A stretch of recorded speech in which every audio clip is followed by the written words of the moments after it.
Bandu boss नाम तो सुना ही होगा। स्वतःची बॉस अशी ओळख बनवणाऱ्या संजय जाधवांनी ठाकरेंसोबतच परभणीकरांना मोठा झटका दिलाय। जाधवांसकट ठाकरेंचे 6 खासदार फुटले। आई बाबा, साई बाबा, आई भवानी, अगदी मुलाबाळांच्या सगळ्यांच्या शब्दा खाल्ल्या, पण शेवटी घडायचं ते घडलंच। लोकसभेला एकनाथ शिंदेपेक्षा जास्त खासदार निवडून आणून ठाकरेंनी आपली ताकद दाखवलेली, पण शिंदेच्या ऑपरेशन टायगरनं ठाकरेंच्या शिवसेनेची पुन्हा एकदा हवा काढली। निष्ठावंतांच्या निष्ठेवरच प्रश्नचिन्ह उभं राहिले। त्यात परभणी म्हणजे शिवसेनेचा बालेकिल्ला। या परभणीचे बंडू बॉस म्हणजे वफादार खासदार म्हणून ओळखले जायचे ते संजय जाधव। आम्ही लढून मरू पण गद्दारी करणार नाही असं ठासून सांगणाऱ्या ठाकरेंच्या या परभणीतल्या ढाण्या वागानंही शेवटी त्यांची साथ सोडलीच।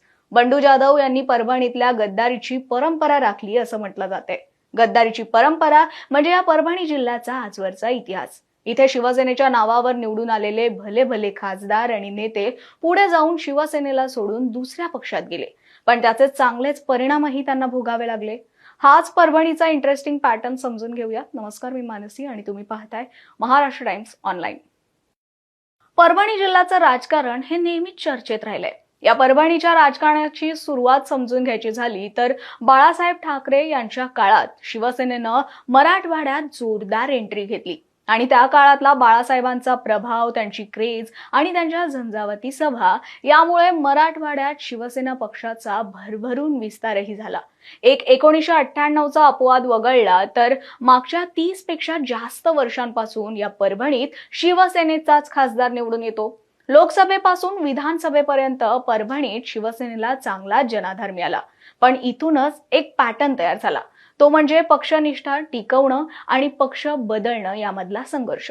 कारण याच शिवसेनेमुळे निवडून येणारे अनेक नेत्यांनी पक्षविरोधी भूमिकाही घेतल्यात। संजय जाधवांमुळे आता चर्चेत आलेला परभणीचा इतिहास तसा फार जुना आहे। म्हणजे शिवसेनेला सोडून जाणारे एकटे बंडू बॉसच नाहीयेत, याआधीही असेच बडे बडे नेते शिवसेनेला झटका देऊन गेलेत। यातल्या मोठ्या नावांपैकी एक म्हणजे अशोक देशमुख। शिवसेनेचे पहिले खासदार म्हणून परभणीतून निवडून आले, पण निवडून आल्यानंतर अशोक देशमुखांनी काँग्रेसमध्ये प्रवेश केला।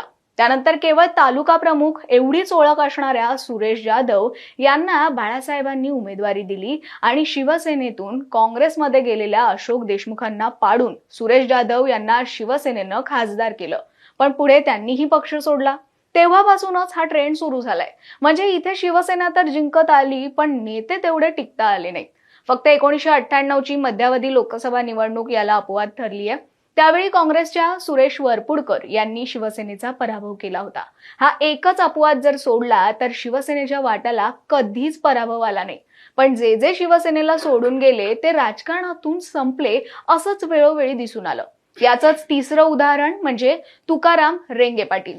तेही शिवसेनेकडून खासदार झाले, पण 2008च्या राजकीय घडामोडींमध्ये त्यांनी पक्षाचा व्हीप झुगारल्याचा आरोप झाला आणि त्यानंतर त्यांची शिवसेनेतून हकालपट्टी झाली। म्हणजेच इथे फक्त पक्ष सोडणं नाही तर अंतर्गत बंडखोरीचा सुद्धा प्रभाव दिसतो। रेंगे पाटलांनी मग शिवसेनेविरोधात विधानसभेची निवडणूक लढवली, पण तिथेही शिवसैनिकांनी त्यांना धडा शिकवला आणि त्यांचा पराभव झाला। यानंतर नाव येतं ते गणेशराव दुधगावकर यांचं। पक्षाबाहेरून आलेल्या दुधगावकर यांना शिवसेनेनं संधी दिली।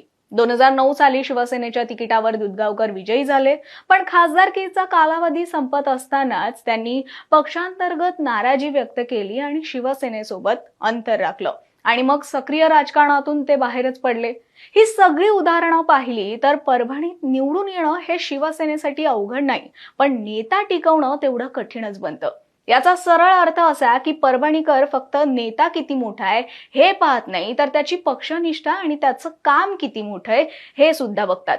आणि म्हणूनच या परभणीत शिवसेनेच्या नावावर निवडून आलेले अनेक चेहरे हे पुढे पक्ष बदलल्यानंतर आपला जनाधार आणि राजकीय अस्तित्व सुद्धा फारसे टिकवू शकले नाहीत।